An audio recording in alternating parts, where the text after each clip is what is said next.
Entonces vamos a Evangelio según San Marcos, capítulo 16, desde el verso 14 y hasta el 16. Cuando lo tenga ya ahí en su mano, me avisa. ¿Les parece? ¿Lo tiene? Den una miradita al lado si alguien no tiene Biblia y es una visita, por favor, del 14 al 16. Very good. Le damos lectura en el nombre del Señor Jesucristo. Finalmente se apareció a los 11 mismos, estando ellos sentados a la mesa, y les reprochó su incredulidad y dureza de corazón, porque no habían creído a los que le habían visto resucitado. Y les dijo: vayan por todo el mundo y prediquen el Evangelio a toda criatura. El que creyere y fuere bautizado será salvo, pero el que no quiera creer será condenado. Estas señales, voy a leer hasta el 17, estas señales seguirán a los que creen. En mi nombre echarán fuera demonios. Hablarán nuevas lenguas, tomarán en las manos serpientes, y si bebieren cosas mortíferas no les hará daño. Sobre los enfermos pondrán sus manos y sanarán. Quiero que cierres tus ojitos un momento, por favor. Vamos a orar al Señor.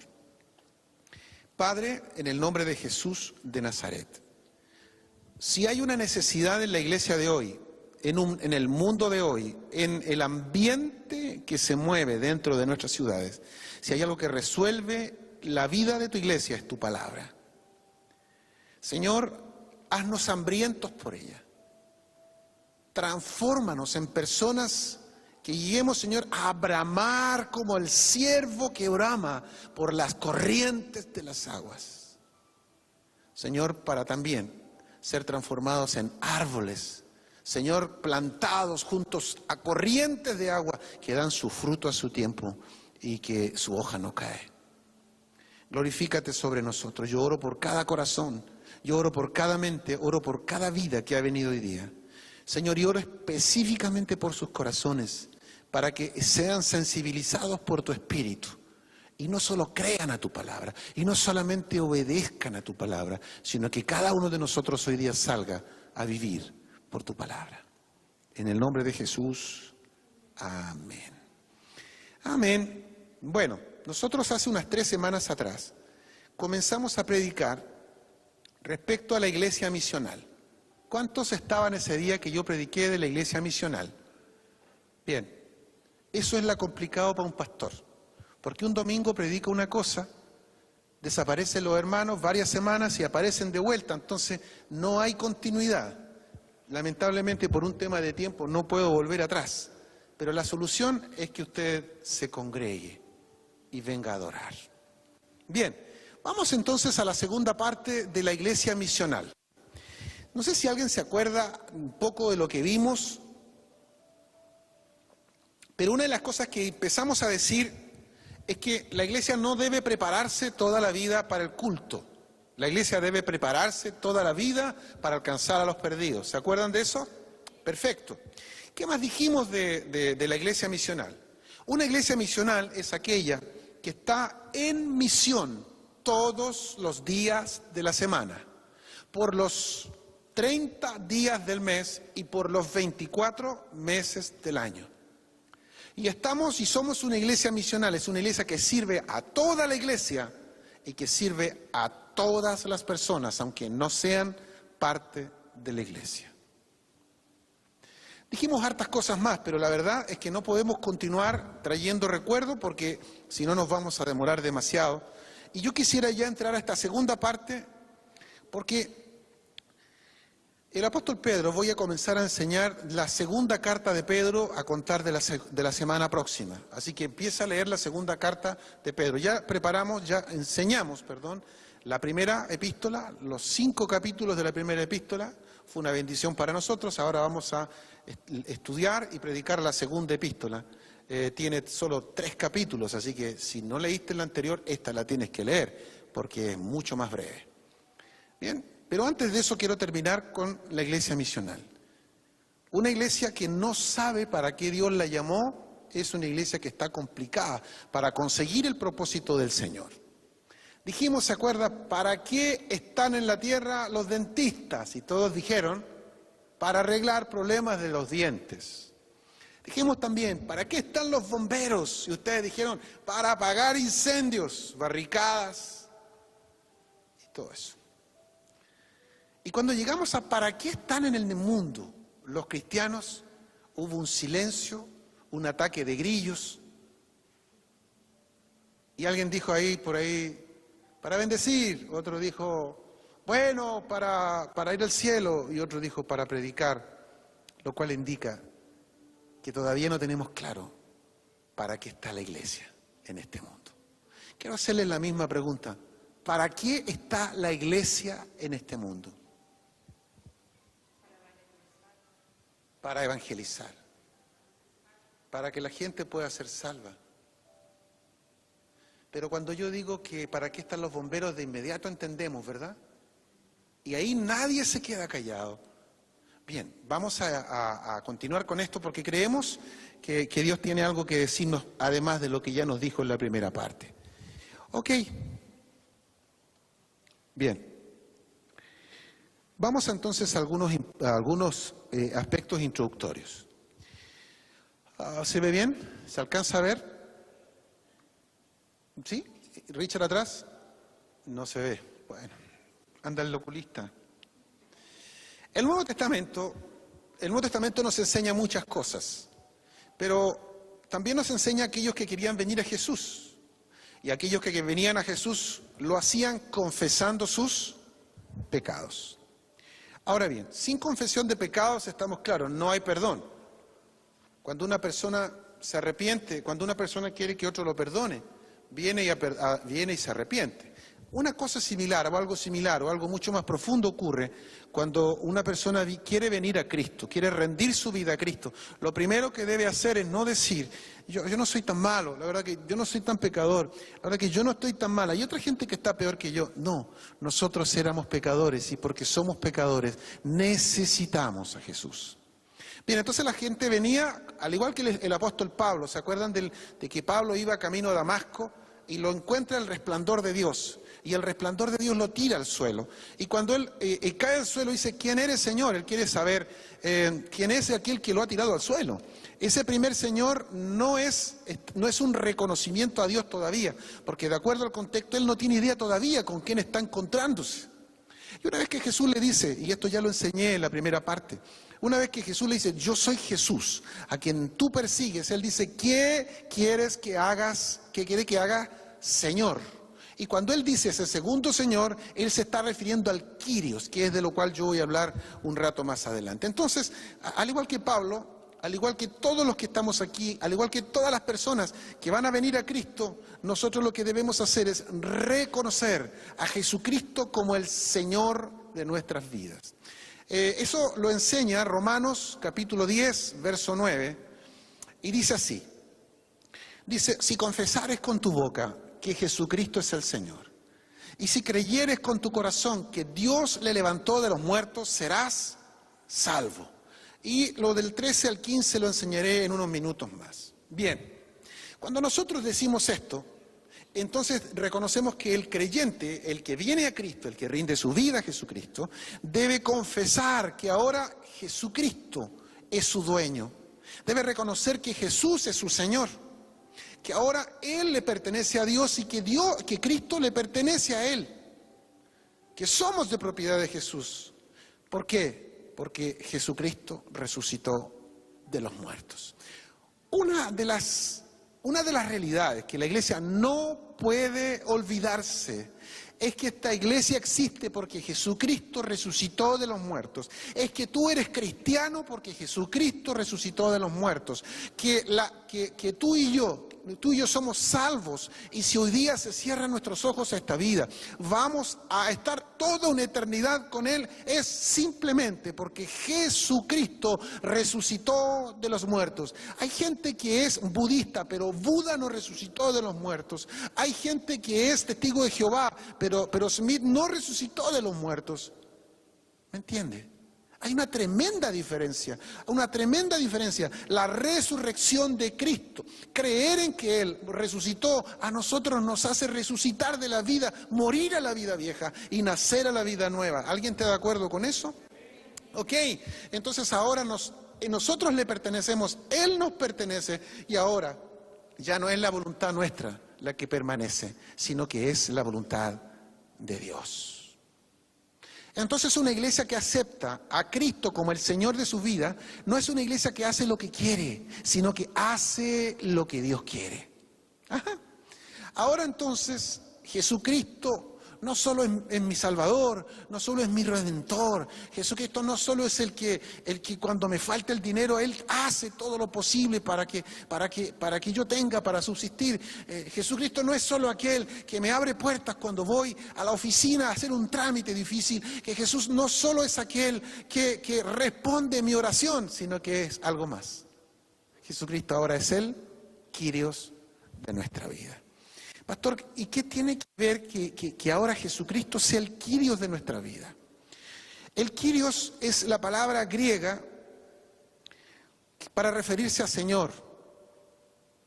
Cuando el apóstol Pablo le dice a Jesús, cuando Jesús le dice, yo soy Jesús a quien tú persigues, y él dice, ¿qué quieres que haga, Señor? Él está diciendo, ¿qué quieres que haga, Kyrios? Pregunta.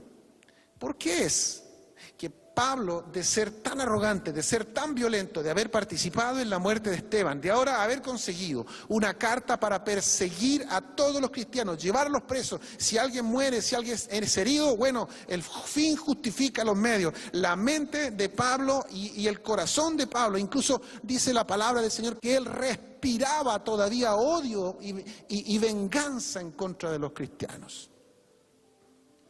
Si ese hombre de pronto cae al tierra, se encuentra con Jesús, y ahora él dice, ¿qué quieres que haga, Kyrios? Entonces es que él es una persona que sabe lo que significa Kyrios. El Kyrios con K minúscula era el César. Y el César era el gobernador de toda la tierra, el rey de toda la tierra, el jefe político de todo el imperio romano. Por lo tanto, la gente se saludaba diciendo, César es el Kyrios. Pero cuando viene Cristo, cuando Cristo resucita y cuando es coronado en gloria y cuando todos sus enemigos son puestos como estrado de sus pies y el Padre le da un nombre que es por sobre todo nombre para que toda lengua confiese que Jesucristo es el Señor, entonces empieza a haber en el mundo un Kyrios distinto. Antes era el César el dueño de todo, el dueño de la tierra, el dueño de las cosechas, el dueño de los hijos, el dueño de las hijas, el dueño de las casas, el dueño de las ciudades, el dueño del oro, el dueño de la plata, el dueño de todo. Pero ahora había venido un nuevo dueño, o había venido un nuevo Kyrios, un Kyrios que había rescatado a la gente de un problema mayor que de la pobreza, había rescatado a la gente del pecado, de un pecado irresoluto que no se podía resolver. Entonces la gente había vivido tanto tiempo en pecado, tanto tiempo en rebelión, tanto tiempo haciendo cosas que no solo a Dios le desagradaban, sino que incluso destruían sus propias vidas. Cuando Cristo los liberta, de inmediato los reconocen como el Señor de su vida, como el Kyrios. Por eso que Pablo no tiene otra pregunta más que hacer. ¿Qué quieres que haga desde aquí en adelante para toda mi vida? Es lo que está diciendo, mi voluntad ya nunca más será la que va a prevalecer. De aquí en adelante solo que va a ser lo que tú me mandes. Porque el Kyrios significa el jefe máximo. Porque Kyrios en griego, el griego tiene una característica que tú te puedes encontrar para una palabra muchos significados. Significa jefe máximo, significa autoridad máxima, significa amo, significa dueño, significa el que lo manda todo. Eso significa que cuando tú reconoces a Jesús como el Señor de tu vida, cuando yo reconocí al Señor de mi vida y cuando la gente que va a venir a Cristo reconoce al Señor como el Kyrios de su vida, significa entonces que ya no vivo yo, sino Cristo vive en mí. Ok, ¿se entendió? Levante la manito. Perfecto. Entonces, el cristiano que reconoce a Jesucristo como el Kyrios es un cristiano que está dispuesto no a seguir haciendo lo que se le venga en gana, sino que está dispuesto exclusivamente a hacer la voluntad del Kyrios. Pero había antes otro pasaje. Estaba Romanos capítulo 10, verso 9, ¿se acuerdan? Pero ahora tenemos Romanos capítulo 10, del verso 13 al verso 17. No se alcanza a ver, sorry, disculpen. Dice así: porque todo aquel que invocare el nombre del Señor, ¿cuál es el nombre que hay que invocar? El del Kyrios. Entonces alguien me puede decir, pastor, yo estoy viniendo a la iglesia un año y hoy día, un día como hoy, me trajeron de visita y todavía no me he ido de la iglesia, porque ahora hay que celebrar cuando la gente no se ha ido de la iglesia. No, todavía no me he ido de la iglesia. Extraordinario. ¿Y aceptaste a Jesús como el Kyrios de tu vida? No sé. Cuando te dicen no sé, ese no sé es más cercano a no. Entonces, ¿alguien puede estar en una iglesia un año sin ser cristiano? Sí. ¿Puede estar un año y medio, 6 meses, 2 años sin ser un hijo de Dios? Sí. Yo tengo hartas ganas de entrar, ponte tú, a una escudería de la Fórmula 1. Sería un sueño. Estuve cerca, pero no entré. Me encantaría entrar. Entonces, cuando salga, yo voy a salir convertido en un McLaren, en un auto de Fórmula 1. ¿Puedo? No. Entrar a los pits me transforma en un auto Fórmula 1. Entrar a una iglesia me transforma en un cristiano. No. ¿Qué nos transforma en cristiano? Aceptar al Kyrios, es decir, al dueño de todo, que Él se haga cargo de todos nuestros fracasos, que Él se haga cargo de todas nuestros errores, las cosas que no hemos podido conseguir en la vida. Bien, entonces todo aquel que invocar el nombre del Kyrios será. ¿Qué hay que hacer para ser salvo? Y esto no es menor, pues querido. ¿Sabes por qué no es menor? Porque suponte tú que hoy día el Señor tomara la decisión de cerrarnos el balón de oxígeno y nuestro corazón deja de latir. Se transforma este breve paso, este momento tan sublime y tan sencillo, pero tan trascendente, se transforma en clave para nuestra vida. Porque de inmediato nos despertamos ante la perdición eterna o ante la vida eterna. Jesús dijo, no se equivoquen. Hay mucha gente que se equivoca, entonces Jesús dijo, no se equivoquen. Hay un solo mediador, lo dijo Pablo, lo dijeron los apóstoles en el libro de los Hechos. Hay un solo mediador entre Jesucristo, entre Dios y los hombres. Jesucristo, hombre, es el Kyrios. Bien, quiero avanzar. Porque todo aquel que invocar el nombre del Señor será salvo. ¿Cómo pues invocarán a aquel en el cual no han creído? Y aquí empieza el problema. ¿Cómo la gente podrá invocar a Dios si todavía no ha creído en Dios? Le podemos decir a alguien, tú tienes que orar a Dios, tienes que relacionarte con Dios, si todavía nunca ha creído en Jesucristo. La segunda pregunta, ¿y cómo creerán a aquel de quien no han oído? Anda a la iglesia. Te invitamos a la iglesia, anda a la iglesia. Y nosotros seguimos trayendo gente para el culto, seguimos invitando gente para el culto. Obviamente que hay que traerlos porque aquí es el momento para que conozcan a través de la palabra, puedan conocer a Jesús, para que se puedan discipular, para que puedan entrenarse y para que salgan nuevamente. Pero ¿podrá creer alguien aquí, a alguien en quien nunca han oído? La tercera pregunta es, ¿cómo oirán sin haber quien les? Entonces tú dices, a ver, ¿cuánto porcentaje de personas en el mundo existen? 7.500 millones de habitantes. ¿Qué porcentaje de esos 7.500 millones de personas son cristianos? Se cree que un 20, un 30%. Por lo tanto, estamos hablando que unos 3 millones de personas, 2,5 a 3 millones de personas son creyentes. La pregunta es, si el 30% de 7 millones 7.500 millones, aún no ha conseguido que la gente, el resto, pueda venir a Cristo, significa que pareciera ser que ese 30% está calladito.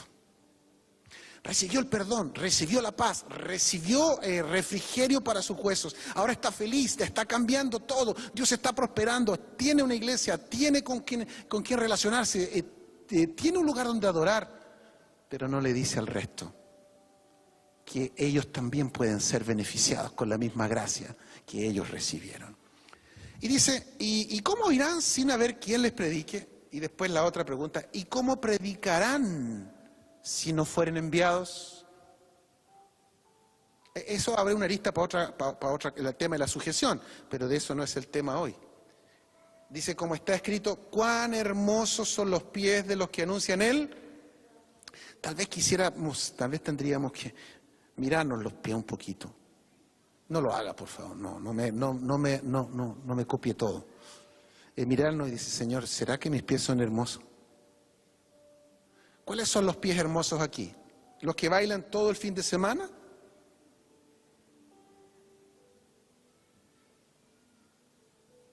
Alguien me dijo, ya no empiezan las fiestas con la peineta, Manuel, ya no lo digas.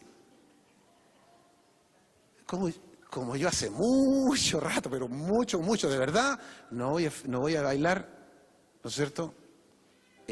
La última vez empezaban con el galeón y la peineta, pero me dicen ahora que empieza con otro. Yo no sé. ¿Cómo serán nuestros pies? ¿Será que van más al mall que a anunciar la palabra del Señor? ¿Cuán hermosos son los pies que anuncian el Evangelio de la paz? De los que anuncian el Evangelio de las buenas nuevas. Luego la fe es por el oír y el oír la palabra. Bien, para mayor comprensión, digámoslo al revés. Mira qué interesante. Lo voy a decir al revés ahora, ¿sí? Ok. Es necesario que alguien sea enviado a predicar. Y esto me recuerda un día Jesús le dice, los obreros son pocos y la cosecha es demasiado grande. Así que oren al Señor de la mies para que envíe obreros. Yo me los imagino, porque si yo hubiera estado ahí, yo hubiera orado de la misma forma. Seguramente yo me hubiera arrodillado y diría, Señor, es tan grande la mies, tan grande la cosecha, hay tanta gente, Señor, que no te conoce. Envía obreros, como dijo Jesús, envía, Señor, para que ellos traigan la cosecha. Bien, al otro día esa noche pasó Jesús toda la noche orando. Jesús pasó toda la noche orando y el otro día dijo, Mateo, ven. Pedro, ven. Juan, ven. Judas, ven. ¿Sí? Nómbrenme otro. Felipe, ven. Tomás, ven. Y les dijo, desde hoy en adelante, les doy toda potestad. No sigan orando para que venga gente. Son ustedes los que tienen que ir. Es simpático porque oren al Señor de la mies. Entonces uno, ¿qué está orando? Señor, manda, Señor, envía, Señor, trae. Y resulta que lo que Dios quiere es usarte a ti, pues, querido. Ya. Es necesario que alguien sea enviado ¿para qué? No, pues dilo con fuerza nomás. Para predicar, súper bien. Pero ¿hay que orar para que vengan o nos tenemos que activar nosotros? Bien. Es necesario entonces, segundo, predicar para que alguien oiga. Es necesario oír para que alguien crea. Es necesario creer para que alguien invoque. Es necesario invocar para que alguien sea salvo. Estas son las etapas de la evangelización. Porque hay tan poca gente en nuestras iglesias. Porque hay tan poca gente comprometida con el reino de Dios. Porque hay muy poca gente dispuesta a anunciar el evangelio de Jesucristo. Yo quiero que mis pies sean hermosos.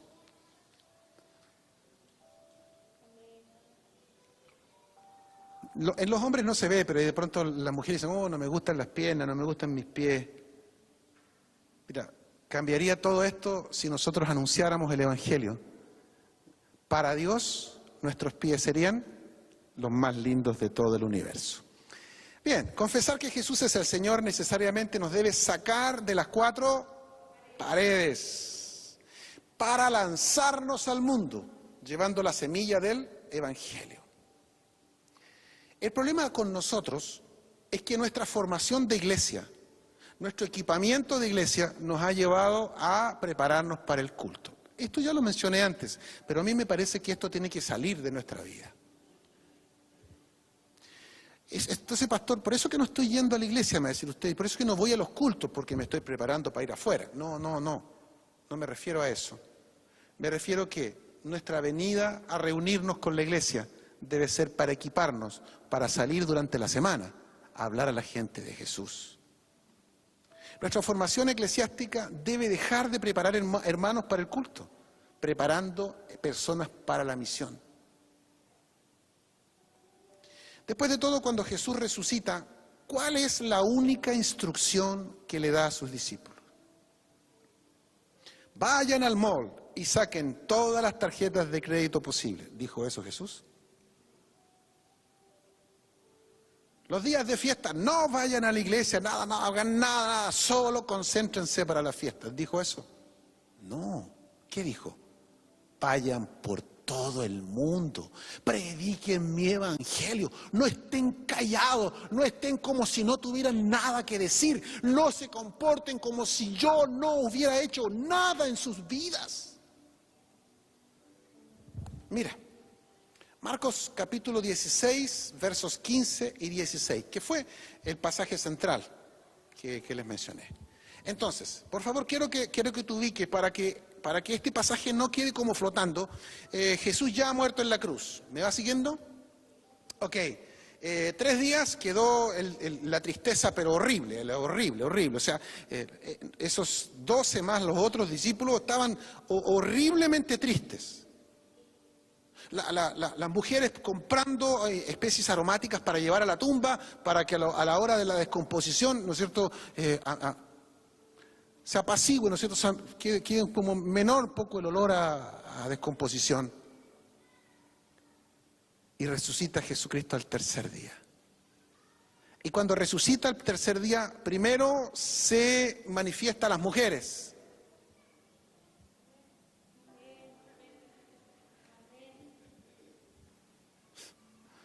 A mí me da lata porque dicen, no, porque nos discrimina. Cuando Jesús no las discrimina, ustedes no se alegran. Porque Jesús no vino a discriminar mujeres. Los que discriminamos equivocadamente somos nosotros, los seres humanos. Por eso que tenemos que renunciar a esa cuestión.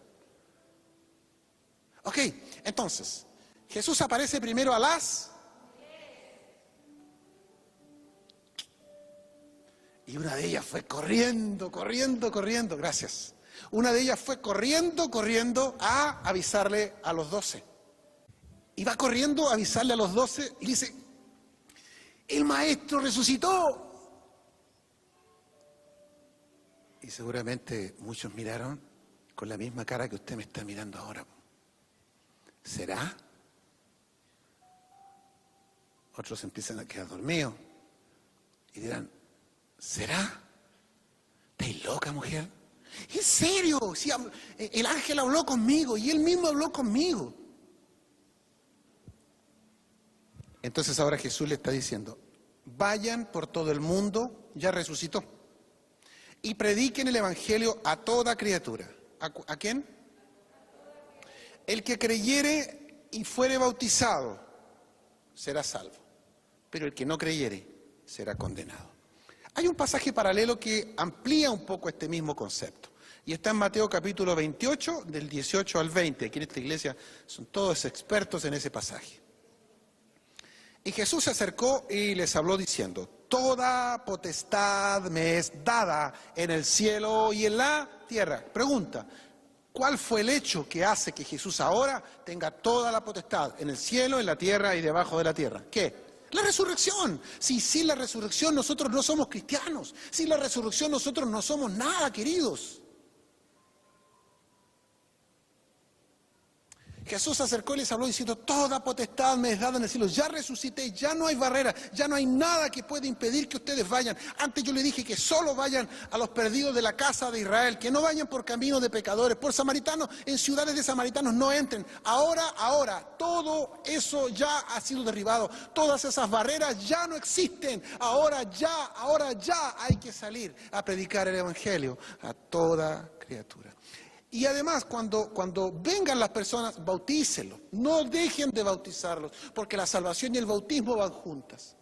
Bautícelos en el nombre del Padre, en el nombre del Hijo y en el nombre del Espíritu Santo. Y una vez que los mojaron, los sacaron y les pusieron las toallas para que se sequen, de inmediato comiencen con el discipulado, enseñándoles que guarden todas las cosas que yo les mandé. Y aquí yo estoy con ustedes, porque si les va a dar temor, si ustedes van a sentir de pronto la persecución y van a sentir de pronto también el rechazo de mucha gente, no tengan temor, porque yo estaré con ustedes todos los días, hasta el fin del mundo, porque el día que usted tiene que dejar de evangelizar, el día que yo tengo que dejar de evangelizar, es el día que Dios diga, se terminó el tiempo. Mientras Jesús no viene, tú y yo tenemos que evangelizar. ¿Alguien puede decir amén, por favor? Para recordarme que estoy en una iglesia cristiana. Analicemos entonces la Gran Comisión. Marcos 16, del 14 y al 16. Bien, ya lo dijimos. El cimiento o el fundamento de la Gran Comisión es la resurrección de Cristo. Si no hay resurrección, no hay evangelio, no hay evangelismo, no hay cristianos, no hay cristianismo, no hay nada. Por eso Jesús en Mateo 28, 18, como ya lo mencioné, dice, toda potestad me es dada en el cielo y en la tierra. Es decir, la autoridad de Cristo está fundamentada en la resurrección. Por lo tanto, la autoridad para hacer la Gran Comisión también está en la resurrección de Jesús. Luego viene el envío. Ok. Normalmente nosotros, históricamente, hemos enseñado mal. Dije, hemos enseñado mal. Entonces le decimos a los hermanos, ir es una obligación. Tú como cristianos tienes la obligación de ir, porque ir es una orden. Entonces, si hay abogados aquí dirían, sí, efectivamente, el vocablo, ¿no es cierto?, de acuerdo al espíritu de la ley, dice que hay que ir y es una obligación y estamos obligados. Y resulta ser que cuando al ser humano lo obligan es peor. Cuando tú eres adolescente te dicen, báñate, Lucho.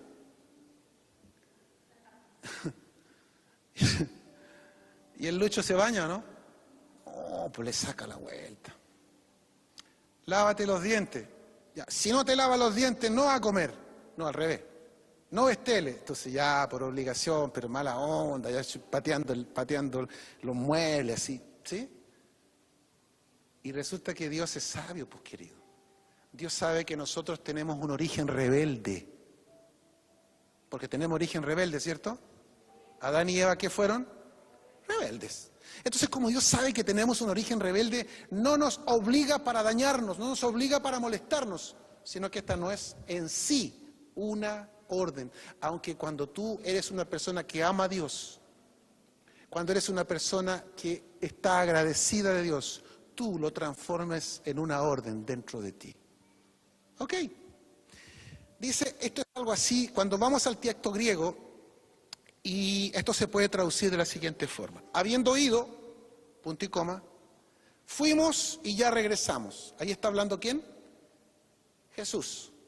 Ya estuvimos en la muerte, ya estuvimos en la tumba, ya estuvimos allá, ya fuimos, ¿cierto? Ya fui a los infiernos, ya fui a mostrarme abajo al infierno para decirle que la derrota de ellos es total. Ya saben que yo fui victorioso. Todo el infierno abajo está temblando porque yo ya fui abajo y les dije que antes ellos tenían el dominio, pero que ahora yo tengo el dominio. Así que ya fui, pero ahora regresé. Esta es una acción que tiene efectos para toda la vida. Estoy tratando de ampliar lo que significa esto en el verbo griego. Dos palabras, y de. Imagínate, esto significa, ya estamos donde tenemos que estar. ¿Dónde estamos? ¿Dónde estaban los discípulos? Jesús había sido muerto, ¿verdad? Sí. ¿Había sido metido en la tumba? Sí. ¿Ha resucitado? Sí. Ya estamos donde teníamos que estar. No tenemos que postergarlo más. La primera vez que yo escuché esta explicación, la persona que lo enseñó nos dice, hay gente que está esperando que los hijos crezcan.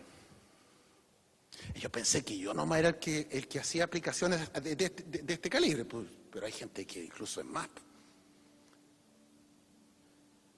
¿Por qué siguen esperando así, así? ¿Por qué siguen esperando que los hijos crezcan?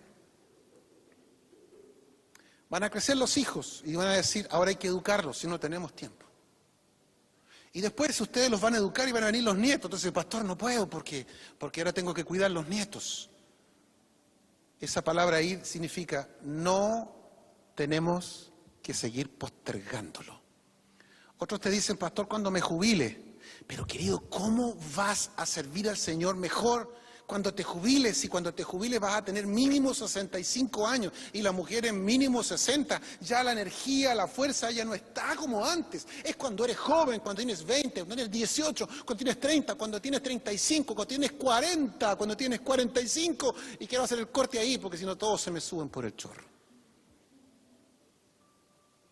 ¿Cómo va a ser mejor servir al Señor con 65 años, con el pelo todo blanco, pues, querido, con los bolsillos llenos de medicamentos? Yo pensé que yo nomás hacía este tipo de aplicaciones, pues, querido, y me encontré que hay gente que también las hace.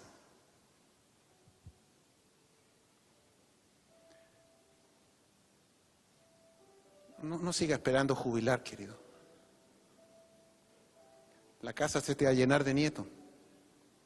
Y gloria a Dios por eso, si yo no digo que no. Sirve al Señor. La voz activa de este término griego apunta a poner en movimiento. Por eso que la iglesia no puede seguir preparándose para el culto. La iglesia no puede continuar preparándose para el culto. El otro día puse hice como una suerte de... ¿Cómo le llamo? Parodia. Hay gente que incluso dice, a ver, ¿qué ropa me voy a poner para ir al culto? Ese vestido. Me queda bien, pero no tengo los zapatos que combinan. Se saca eso. Se pone otro. Este sí.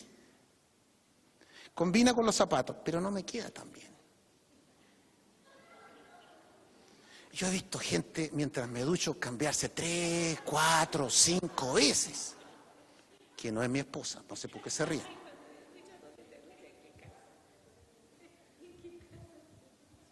Entonces, no sé si va entendiendo, ¿verdad? Hay gente que se prepara para el culto. No, ya, porque usted se rió, me va a ir mal en la casa. Ya no, hoy día no, le digo al tiro, no habrá salmón con arroz. No se ría. Po. Entonces, querido, no hay que prepararse para el culto. Hay que prepararse para hablar de Cristo. ¿Ves que ya no hay que venir de terno?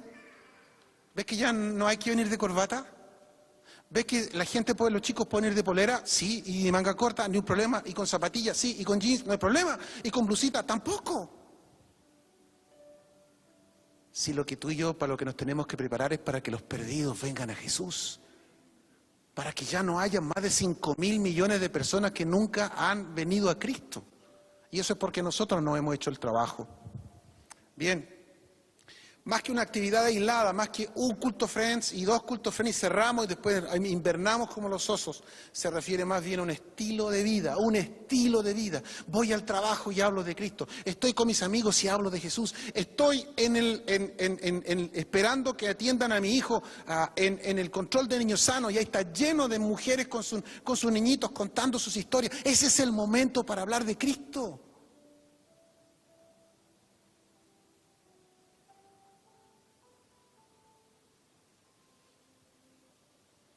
A veces cuento esto, pero no quiero hablar de mí. Hice un programa de posgrado y en la noche, después de la comida, pasaban al bar del hotel. Y yo también pasaba al bar del hotel. Pastor, pero eso es pecado. Nos sentábamos en las mesas y yo les hablaba de Jesús. Y a ellos les parecía raro. Les parecía raro, pero a mí me da lo mismo. Y unos me decían, ora por mí para que Dios me devuelva un ojo. Perdí un ojo por estrés, un gerente de una empresa. Oramos por él y Dios le miró con misericordia y le devolvió el ojo. Hoy día tiene 2 ojos. Otro me decía, ora por mi hija, porque yo tengo que ponerle solo ropa con filtro UV, tiene un problema muy serio. Todo lo que se pone tiene que ser con filtro UV, todo. También oramos por su hija. Desconozco cómo esté hoy día. Parece que fuera indocto, parece que fuera no ortodoxo meterse un... Ahora, si tú sales abrazado, cantando, ¿no es cierto?, sigo siendo el rey, perdiste el tiempo. ¿No es cierto? ¿Somos amigos o no somos amigos? No, banda, háblale de Jesús. Si te pide un trago como ellos, lo primero que te van a decir, bueno, ¿tú no eres canuto? Así que, en ese caso, mejor tómate un juguito, un jugo de naranja, una ginger ale, Canada Dry, Coca-Cola Light, lo que sea. ¿Se va entendiendo? Porque no vamos a hablar de ese tema hoy, pero alguien te ve tomar un sorbo y dice, pero ¿cómo los canutos también toman?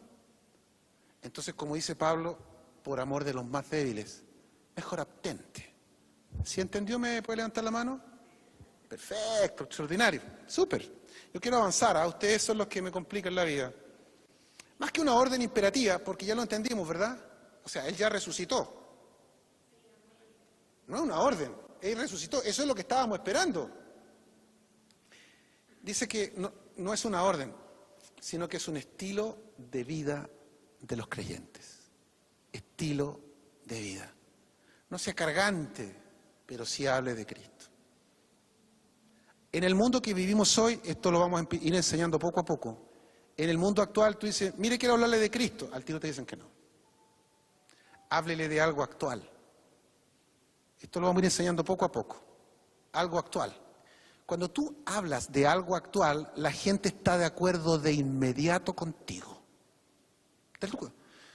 Qué lata lo que está pasando. Sí, pucha, qué fome. Sí, no, y tú empiezas a entregar tus argumentos, los argumentos, y de inmediato la gente te empieza a decir su necesidad. No sé, lo que pasa es que está complicado porque no sé si voy a quedar con trabajo, sin trabajo. Pum, ahí se abre una puerta.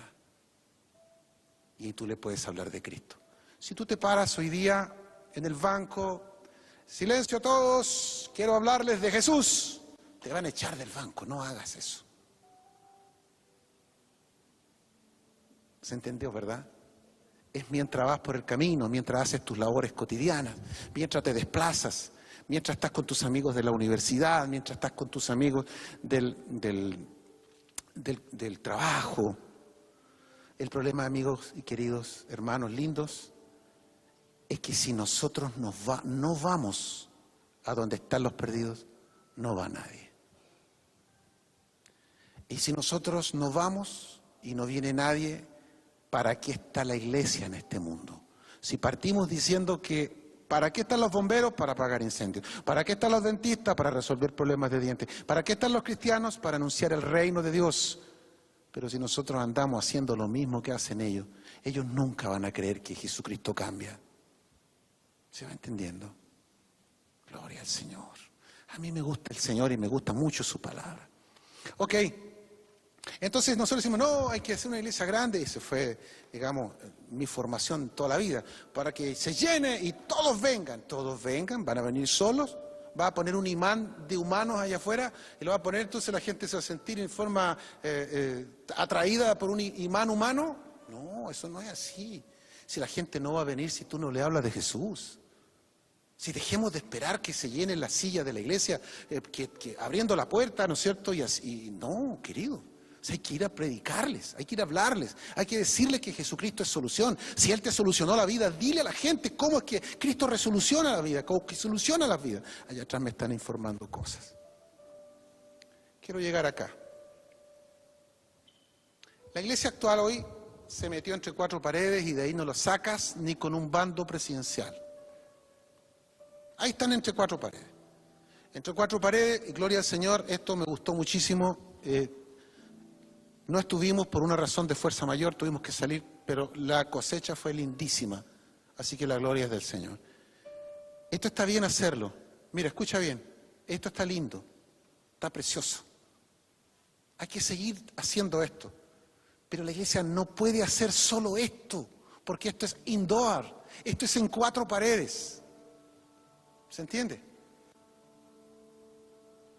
Es como cuando hacemos un culto Friends y nos preocupamos solo de hacer un buen desayuno, solo un tremendo desayuno, y la gente no invita a nadie, porque estamos acostumbrados a hacer cosas hacia adentro. Es como tú dices, vamos a cortar el pasto, dicho sea de paso, y necesitamos una cuadrilla de hombres, y se llena de todos cortando el pasto, porque es para adentro. Cuando se dice, vamos a una cuadrilla para ir a anunciar el Evangelio casa por casa, no puedo. No tengo tiempo, porque estamos acostumbrados para adentro, somos para adentro.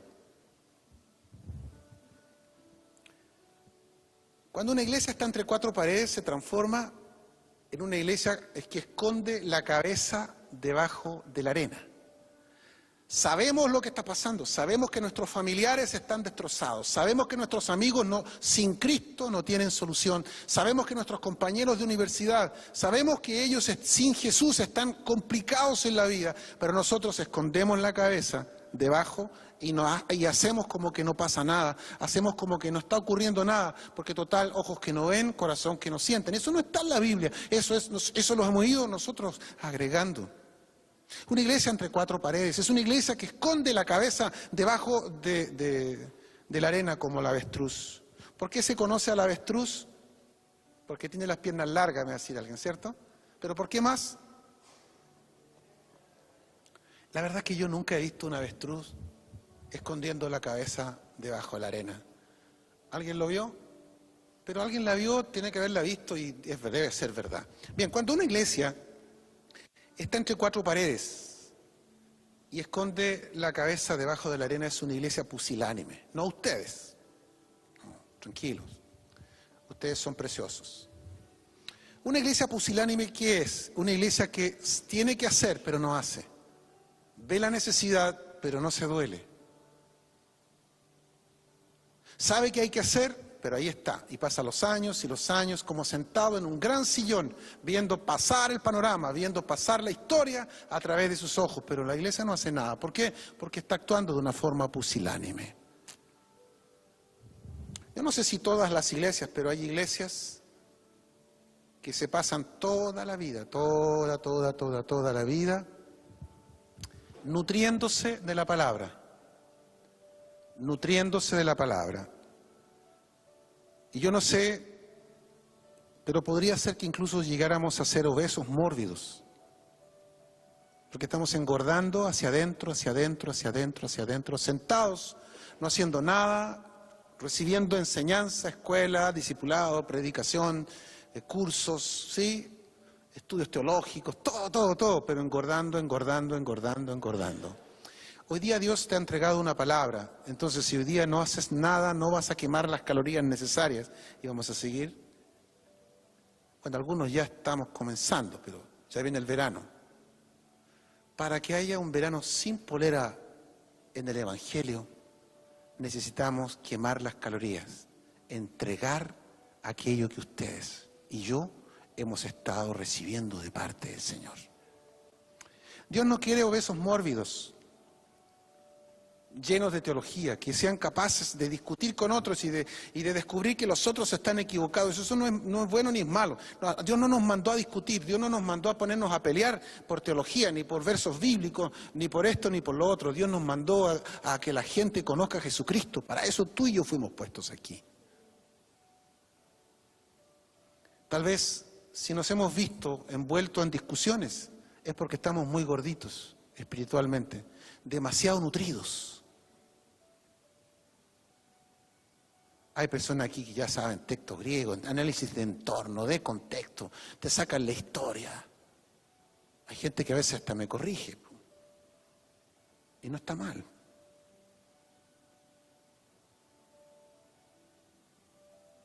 Y hay personas que corrigen a otros predicadores que pasan adelante. El tema es que el conocimiento del Señor no es para otra cosa. es para hablarle de Dios a la gente. Yo creo que ya estoy con el tiempo, pero tengo la impresión que ya dije lo que tenía que decir. Así que estoy ya terminando el mensaje. Póngase de pie.